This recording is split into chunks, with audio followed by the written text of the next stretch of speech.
from the betting capital of the world, giving raw and real breakdowns of mixed martial arts and recapping UFC events like no one else, with producer Martin on the ones and twos and combat sports betting expert Effie. You're listening to Any Action Sportscast. Any Action Sportscast. So put your headphones on and let's take this podcast to the next level. Hey, what's up, guys? We are back. Thanks so much for watching another episode of Any Action Sportscast. My name is Effie, and this week we're going to be going over UFC Vegas 62, Viviane Araujo versus Alexa Grasso. Now, this card isn't the best card, most stat card, but there are some pretty good fights mixed in, man. The Royval Askar fight is going to be super interesting. Cub Swanson is making his debut in the bantamweight division, and I feel like there's a couple of bettable spots. So before we get to UFC 280 next week, probably the best card of the year, in the last few years, in my opinion, we got to have one more fight, one card this Saturday, one more week to go. So let's get right into it this week. The main event at UFC Vegas 62 is going to be in the women's flyweight division between Alexa Grasso and Viviane Araujo. Alexa Grasso, the 29-year-old, comes in at 14-3, and she's currently the favorite at minus 220. Viviane Araujo, the 35-year-old, comes in at 11-3, and she's currently the underdog at plus 165. Now, I agree with those odds. I believe that Grasso should be the rightful favorite. Viviane Araujo, she's a really good striker, a powerful striker. She loves to brawl, get fights, make them dirty. She has really good hooks, really good jabs. Like her punches, she really throws a ton of effort in her strike. So she can't really manage her gas tank well. If you notice, a lot of times in her fights, in that second round, she begins to fade. And this is a 5-round main event fight. So it's going to be interesting to see how she's going to be able to manage her gas tank against a fighter who, in my opinion, is probably the better striker. Grasso, we all know her as a technical Mexican striker. She's coming off beating Calderwood in that first round, but Calderwood does lose in the first round to a lot of fighters, so I'm not putting too much stock into that. It was surprising, though, to see Grasso get the finish via submission. I didn't expect that at all. But yeah, she's a really good striker, really good hands, and she's been improving, throughout her UFC career. She debuted really early, and she's pretty much been ascending since. I will say this, though. I feel like I'm on an island on this fight. So Viviane Araujo is 11-3, and Alexa Grasso is 14-3, and then combine all of their fights, they've been finished twice. And I actually feel like the under 4.5 rounds at plus 185 is live, because the way that Araujo fights, she throws bombs. I mean, she was dropped by KGB Lee in that first round with a quick counter.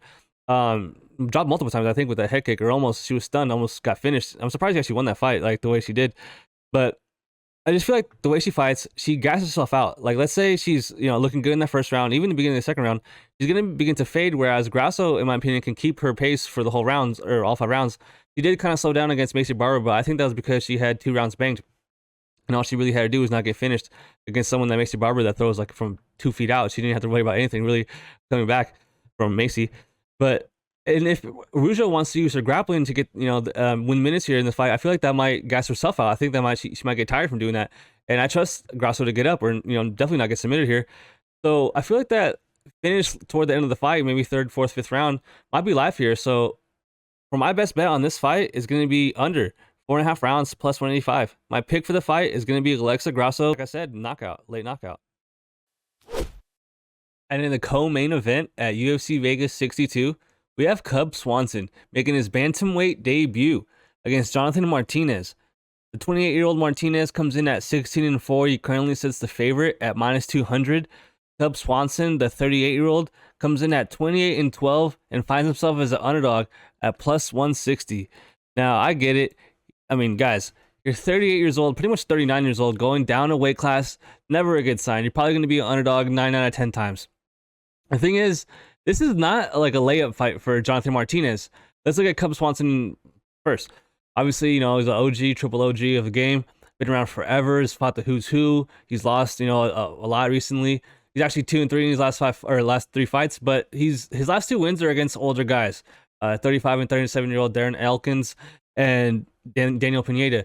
Now, I want to use the Daniel Pineda fight as an example for this fight, because what does Jonathan Martinez do really good? Well, he's a really good calf kicker. He does a really good job of taking a lead leg out. He'll chew it up bad. Like, he's really good at really devastating kicks for sure. And in the Pineda fight, Cub was coming off getting his knee injured, and he essentially got his leg torn up. He was getting crushed by those leg kicks, and he still managed to counter well and finish Pineda. he kind of just walked right through. He used his pressure and his just punches, straight punches, to counter the leg kicks pretty effectively, pretty perfectly. So in my opinion, he essentially showed an example of what might happen here. Now, granted, there's a 10-year age gap here, guys. Jonathan Martinez, is not a 38, 37-year-old Daniel Pineda. He's way better. He's way younger. He's way more durable. So can Cub Swanson put him out? Martinez is actually, I don't want to say chinny because he's been dropped 4 times in his career, but he's hard to finish. He's hard to put away. I believe he's Mexican. Dude, Mexican fighters are hard to put away, just like Grasso. But Cub Swanson, dude, he's going down a weight class. I'm interested to see how his power is going to carry. I think he's going to have way more volume. He's definitely going to have the better boxing. He throws from odd angles, especially in the Pineda fight. He was just throwing with his hands down low. It was pretty funny to watch. There's no respect. But yeah, so that might give Martinez problems. Yeah, like I said, so I'm interested to see if his power will translate here. And I will say one last thing. Martinez's boxing is not very good, in my opinion. He's more of like a one-punch guy. Like, he just kind of throws punches out there, jabs out there, looking to counter. He doesn't really throw in combination, whereas Cub, I can see going to the body, then up top, maybe finishing, and then moving on the outside. Like, he's just way better with his hands. Like, kicking wise, obviously Martinez can kick Cub all day here. But yeah, 38 years old. I don't want to bet on a guy, going down a weight class, pretty much 39 years old. There's really no point. It's not like he's gonna get a title shot. I don't know why he's still fighting. I actually thought he was gonna retire soon. I feel like I've talked about this fight for long enough. So actually, guys, hot take. There's been 60 fights between these guys, 60 pro fights. There's been 3 finishes. I actually think that under 2.5 is live, but price isn't good enough. I saw it at plus 135. I feel like it should be higher. Especially when you look at those numbers. Like I said, 3 finishes out of 60 fights, only giving us plus 135. I really want to take it, but it's just not enough. So I'm gonna go with Martinez, and I'm gonna go via 3rd round knockout. Next, we have a straight up banger in the flyweight division between Askarov and Brandon Raw Dog Royval.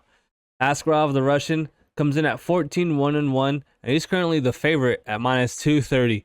Brandon Raw Dog Royval comes in at 14-6, and he currently sits as an underdog at plus 200. Now I get it. Askarov, is a legit fighter, man. He has that Dagestani style where he just gets guys down at ease and just goes and is just relentless with those takedown defense or takedown attempts. But we just saw him get burned with his inability to do damage or really seek submission finishes in his last fight against Kai France. Now Kai France has infinitely better takedown defense than Brandon Royval. He's one of the best defensive grapplers in the division. And we saw how if Askar can't really use his game plan, he can't really rely on his striking to win fights. His striking's not terrible, but it's not very good in my opinion. It's not very I don't know how to say, he doesn't really, like I said, use it to win fights. He uses it to get into positions to, get his takedowns and, from there do damage and, seek finishes and stuff. But ever since he got to the UFC, he's been more of a decision guy. He does come from a good promotion before that. I mean, the guy has the same name twice, Askarov. He's pretty good at wrestling, I would imagine. But now, I've been a fan of him for a while. I've been a fan of Brandon Royval for a while, too. He reminds me of a young Tony Ferguson in a way. He's like a tall guy for the division, long fighter, skinny fighter, really good at elbows. But he's really good off his back as far as throwing elbows. That's what is going to be interesting to me. I feel like Askar is going to be able to get this fight down with ease, pretty much. And from there, I'm interested to see, 1, does he do more damage than in his last fight, which I expect? But 2, is it possible that he's just controlling Brandon and Brandon's actually landing from bottom more than Askar is from top? And I don't know, that might happen. So I'm interested to see that. So I saw that the over-under 2.5 rounds is actually minus 130 for the over. And I feel like the books know that even if, let's say, Brandon is doing damage from his back, Askar, in my opinion, is liable to submit him throughout the fight. At one point, I wouldn't be surprised for Brandon to give up his back trying to get up, because I do expect there to be a lot of minutes in control time for Askar here. I don't expect him to get pretty much any resistance, or not any, but much resistance from Brandon as far as getting his takedowns. So that leads me to believe that he's going to have his opportunities to get a submission here. So for a while, I was thinking Askar via decision, but now I'm thinking maybe even Askar via submission. But just to play it safe, I'm going to go ahead for the pick Askar via decision. Up next, we have a middleweight fight between Dusko Todorovic and Jordan Wright. Dusko comes in at 11-3, and he's currently the favorite, sitting around minus 205. Jordan Wright comes in at 12-3, and he's currently sitting the underdog around plus 175. Now, Both these guys aren't very good, guys. Both these guys either get killed or they go and kill someone. I believe Jordan Wright has never been past the 7.5-minute mark in his professional career. That's crazy. He's never been in the third round. Just going out there and finishing fights early, man. You love to see that. It's super exciting. He's not very good in my opinion. I think it's 12-3. His record says 12-3, but he should be 12-4 because he got knocked out in the Contender Series by Anthony Hernandez, but then that got ruled a no contest because Anthony got popped for weed, I think. So yeah, we've seen him get cracked. But I will say Dusko, we've seen him get cracked as well, but he seems to be losing to a little bit higher level of UFC level competition. That's why I think he's a favorite here. On the feet, I will say Jordan probably is the quote unquote better striker, but I think I would base that off Dusko. He doesn't really have striking defense. He really just kind of like moves his head and kind of relies on his movement to avoid strikes, and that's not a really smart way to fight. And obviously you can see that with all the knockouts he gets. But even like Chidi Njokuani, RoboCop, or Puna Sorano, all those guys are levels above Jordan Wright, in my opinion. And I really do think that it seems that this, I don't want to say, it could be like a step down in competition. It sounds kind of fucked up, but Jordan Wright, in my opinion, neither of these guys probably could be in the UFC in 2 3 years. So, yeah, I think the under 1.5, it's probably juiced like crazy, minus 200, minus 230 now. But yeah, I believe that Dusko, even if he doesn't knock out Jordan Wright early, he should be able to get this fight down and finish it there. So give me Dusko to Todorovic, either first or second round finish. Let's say via ground and pound. Up next, we have a fight in the light heavyweight division between Misha Cirkunov and Alonzo Menifield. The 35-year-old Misha comes in at 15-8, and he's currently sitting as a plus 180 underdog. The 34-year-old Alonzo Menifield comes in at 12-3, and he currently sits minus 220 as a favorite. I get it. I do think that Menifield should be a favorite. He's clearly the better athlete. I mean, guys, here. Who has a bigger tricep, me or Cirkunov?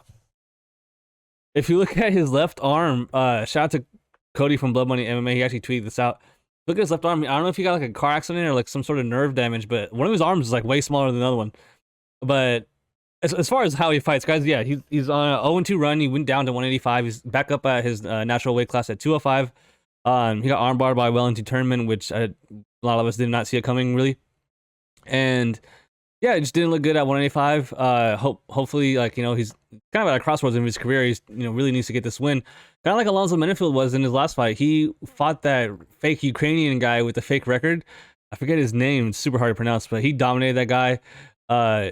That guy was a bum. And that's kind of a little bit of a trend here for Alonzo Menifield. He's sort of beating up on lower level competition. Fabio Charant, kind of like a low volume power puncher looking for one shot. I mean, it's a good win, but not very impressive. And then I think Ed Herman, I don't believe he's even in the UFC anymore. But I don't think that Misha is going to be able to like knock out or even compete really in the stand-up here with Alonzo. I think Alonzo Menifield is going to be able to knock him out pretty early in this fight. And even if he doesn't, he's probably going to get submitted on the ground because he's not very good on the ground, really, or I should say, he's not very good at controlling guys or.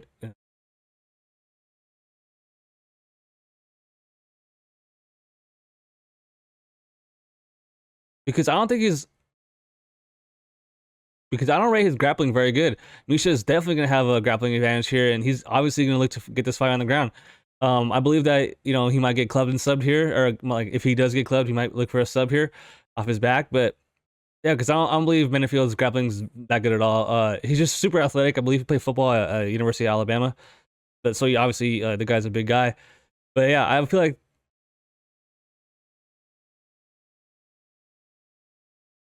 But we do have action on this fight. Our first bet of the night is actually on this under 1.5 rounds.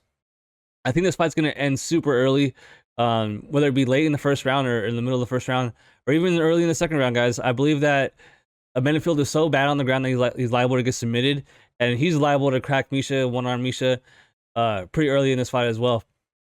So yeah, we're going to go ahead and put 1.15 units on the under 1.5 rounds, and I'm surprised that line's not wider. I would say Menifield would be a parlay piece, but I'm not confident in his grappling game, like I said. So yeah, for the pick, we're picking Menifield via knockout, but we actually have a bet, and it's going to be on the under 1.5 rounds. Up next, we have another bantamweight fight between Raphael Assuncao and Victor Henry. The 40-year-old Assuncao comes in at 27-9, is a huge underdog at plus 290. On the other side, Victor Henry, the 32-year-old, comes in at 22-5, and he's a huge favorite at minus 350. I totally get why, guys. Raphael Assuncao is a 40-year-old bantamweight on a 4-fight losing streak, coming off getting knocked out by a wrestler. Ricky Simone, knocked him out, and that was pretty shocking, and in my opinion, should have been the nail in the coffin. And for them to give him Victor Henry, that's crazy. Victor Henry made his UFC debut against Ronnie Barcelos, and he got a huge upset win. I think it's like a plus 350 underdog, plus 400 around that area. Huge underdog. I don't know if it was short notice, but he was definitely expected to lose. And he just put a crazy pace on Barcelos. I was shocked. I was super impressed. But even other than that fight, he has great performances outside the UFC. He's actually an experienced fighter. He is 35 years old, so it's not like he's an up-and-coming prospect. But he's been around, man. He's been a pro for a long time. He's not some like random guy just on his second UFC fight. Definitely not. So I can see why. If you look at Henry's last performance and you look at how Barcelos has been fighting, that line is actually might be a little bit cheap. It comes down to, do I think Victor Henry is going to finish the fight? Is he going to win a decision or a knockout? Because I don't think that Assuncao is going to use his grappling or any grappling to try to extend this fight. I think it's going to stay on the feet, and I think it's going to get finished in the second or third round. Because if Henry comes out and keeps anywhere near that same pace he did with Barcelos, then this should be a pretty easy fight for Victor Henry. So give me Victor Henry via second round knockout. And up next, we have one of the more interesting fights of the card. We have a middleweight fight between Nick Maximov and Jacob Malkoun. The 24-year-old Maximov comes in at 8-1, and he currently sits the favorite at minus 140. And the 27-year-old Malkoun comes in at 6-2, and he's currently the underdog at plus 115. So money's been coming in on Malkoun, and I get it. It's a pretty 50-50 fight. I'm pretty surprised to see that at one point Maximov was that big of a favorite, because obviously this is a fight between two wrestlers. Jacob Malkoun, as we all know, is in the UFC because he's Robert Whittaker's boy. He's his wrestling coach. But he also has a little bit pro boxing experience. He's 2-0 as a pro boxer. So you always like to see that, a wrestler, being able to go in both realms, I guess you could say, and have success in both areas. Whereas Nick Maximov, dude, has elite jiu-jitsu. He's with the Nick Diaz Army, Cesar Gracie Jiu-Jitsu. And I've watched a couple of his matches, man. The guy's strong. He's huge. He's going to have a size advantage here. He's going to be bigger than Malkoun. And I wonder if that's going to help him in the grappling exchanges. As far as striking, I do expect Malkoun to be the quicker striker, fastest striker. But I will say, man, Maximov fought Puna Soriano. And Puna Soriano is one of the more dangerous guys you can fight early on in your UFC career. And he pretty much nullified him with his wrestling. Obviously got him down over and over again. And not for nothing, this is the first pure grappler, I guess you could call Maximov, that Malkoun will have fought. In Malkoun's last fight, I did think that he edged out a decision, but I get it, given the decision to Allen. It really came down to how you score round 3. Malkoun suffered from not being able to do much damage from his top position, from his control positions, whether it be, attempting a submission or, just doing damage. And I think that might hurt him here, or hopefully he's learned from that and seeks to do more damage when he does get in those positions. Because he was reversed a few times by Brendan Allen, but he also reversed Brendan Allen a few times himself. He has good wrestling, and as far as who's a better grappler, I think Maximov is probably the better jiu-jitsu practitioner here, and will probably have more of a likelihood to find a submission here. But it's one of those things where you get two wrestlers. Oftentimes, neither guy can really get the fight down, and it turns into a striking fight. In Maximov's last fight against Petrosky, I was really surprised to see how quickly he was submitted after being put in just one bad spot. He was out there pretty quick. And so, yeah. So, overall, I got to go with Jacob Malkoun. I'm leaning on the value here. It should be a pick'em, in my opinion. I think the deciding factor for me picking Malkoun here was the age. I do think that Maximov being 24, he's just, a younger guy. Just a younger man. Whereas Malkoun, is nearing his prime. I expect this fight to be razor sharp, razor close. So maybe if you don't want to pick a side, take the over 2.5 rounds, maybe parlay that, or fight goes to the decision. Before the pick, it's going to be Jacob Malkoun via decision. Up next, we have a short notice featherweight fight between Joanderson Brito and Lucas Alexander. The 27-year-old Brito comes in at 13-3-1, and he's currently the huge favorite at minus 360. Now, Lucas Alexander, the 27-year-old, comes in at 7-2, and he's currently the huge underdog at plus 290. And I get it, guys. I have no idea who Lucas Alexander is. I hate to say it. I hope I don't sound ridiculous. I don't know who this man is. I mean, he could be walking down the street. I wouldn't know a thing. Sorry to this man. Up next, we have a flyweight fight between CJ Vegara and Tatsuro Taira. CJ Vegara, the 31-year-old, comes in at 10-3-1 and is currently a plus 200 underdog. Tatsuro Taira comes in 22 years old, undefeated, and he currently sits minus 240. I agree with that line. I think that Tatsuro is going to win a decision here. Now, oftentimes you see, good prospects, up-and-coming prospects, be able to finish guys on the regional scene quite frequently, very easily. And then once they get to the UFC, the guys are harder to finish, the higher level fighters. I think that might happen here. I think this fight, should play out on the feet. I don't expect either guy to try to, utilize their grappling because I don't really see either guy winning, moments in that realm. I feel like both guys feel comfortable on their feet. CJ Vergara is really good in the stand-up, good kicks, really good kicks, solid punching and exchanges and throws and combos. But I just see that Tatsuro is, an up-and-coming prospect that I don't want to get in front of. I feel like, since he's 22 years old, CJ's 31. I mean, 31 is not old. Like, you're still a, relatively young fighter. But I just don't want to, get in front of Tatsuro here. I really do think that he's a good prospect to look forward to, and he's going to have a good UFC career. I feel like he's going to be safe anywhere this fight goes. So I'm going to pick Tatsuro Taira to win via decision. And the last fight that we will talk about today, guys, is the fight that will start the card. Probably the lowest level UFC fight I've ever seen. We have Mike Jackson taking on P. Rodriguez in the welterweight division. Mike Jackson, the 1-1 fighter, comes in at 37 years old and is a plus 490 underdog to P. Rodriguez, who is 25 years old, 4-1, and currently sits a minus 700 favorite. Now, guys, Mike Jackson, P. Rodriguez, both aren't very good. At least P. Rodriguez lost to Jack Della Maddalena, who's going to have a great UFC career and, is going to be obviously a really good fighter. Mike Jackson, on the other hand, he's terrible. He's not a real MMA fighter, in my opinion. I don't want to spend too much time on this fight. If you're out there and you actually bet money on P. Rodriguez or anyone in this fight, really, that's crazy. You need help. Leave a comment of why you think it's worth betting. Fight doesn't go the distance, maybe under, maybe. But yeah, if you're parlaying P. Rodriguez, if you're betting him straight up, seek help immediately.